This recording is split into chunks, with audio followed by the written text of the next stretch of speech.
Welcome back to FYI Weekly. Smart and sustainable growth are two focal points included in the long-range plan guiding the future of Greensboro's landscape. GSO 2040 is a year old. Joining me now to talk about the comprehensive plan is Sue Schwartz. She is the director of Greensboro's planning department. Hello, Sue. Welcome back. Thank you, Carla. It's great to be here. Oh, always good to see you. You've been hard at work, and finally the comprehensive plan is a real thing. So tell us about the online development dashboard and the review system for this. Well, there's a couple of things that happen with the online dashboard. As we adopted the plan a year ago, we wanted to make sure that the program was live constantly, not just a document like I'm holding the hard copy here. Yeah. So there's two things that we have. Number one is the online version of the document is actually an interactive version. Okay. So you don't just flip pages like it's a PDF of a hard copy. You go in and you read. There are videos embedded to help explain things. And we just learned that from the comp plan process that people process information differently. There's a greeting from the mayor that's on there and a few other concepts that we felt were important to add and have a little extra. So one, there's that. There's a lot of different pieces.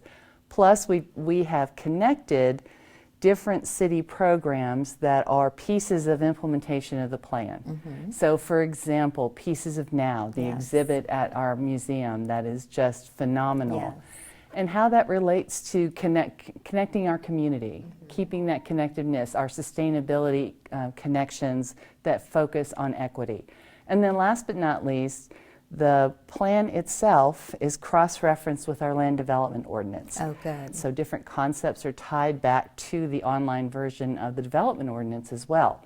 So that's moving forward, and we really want to keep all those, that the policies and the implementation, that they stay connected and people can see for themselves how things are working or maybe areas where we need to improve. And having that interaction makes engagement so much more robust. People don't want to, as you said, flip through a PDF. To be able to see videos, hear people talking, and gain better perspective, I think is really going to keep people focused and supporting the 2040 plan. So tell me, how have you adapted development ordinances to GSO 2040 strategies and the policies? Well, it's an ongoing process. So the very first thing was combining the Planning Board and Zoning Commission. These were two separate appointed bodies by the city. We were the only city in North Carolina that had them separated, and they had been for 50 years. And apparently there was a good reason 50 years ago to do that, but as we talk through what could make things better conversations, how could we not speed the development process, but not add extra barriers to the development process. So that's one. We have started looking at our landscape ordinance. The plant materials that we referenced there were outdated. Some of them were not native species to Greensboro, so that's one thing. And we're examining something called the missing middle, meaning those collections of apartment houses, duplexes, and other things that are not apartment complexes. You see remnants, you see those fourplexes and quads that are just a part of the neighborhood. And you couldn't do that with our current land development ordinance. We kind of programmed that out over the years. It was either a single-family house or multifamily, nothing in between, why it's called the missing middle. So what we've been doing, you can't just change that. So we've engaged Mr. Perolik's firm to evaluate our ordinance and then evaluate our land development patterns to figure out where would be the best fit to change the zoning districts to allow this variety of housing types. Okay, so are all of the things you just mentioned examples of how this comprehensive plan is different from the one previous? Absolutely. There's a lot. First of all, format, length. I think somebody measured the binder width of the last one. Not as a slam, just we thought we had to nail everything, every detail down the first time around, maybe because it was the first time around. And this is setting broader concepts and that we will update. We've issued 2 updates so far okay. On implementation. Mm-hmm. And so hopefully that continuous conversation, but also we're taking things in incremental steps to implement. So whether it's changes to the ordinance or developing new plans, we're moving at a more measured pace to implement Yes. those things.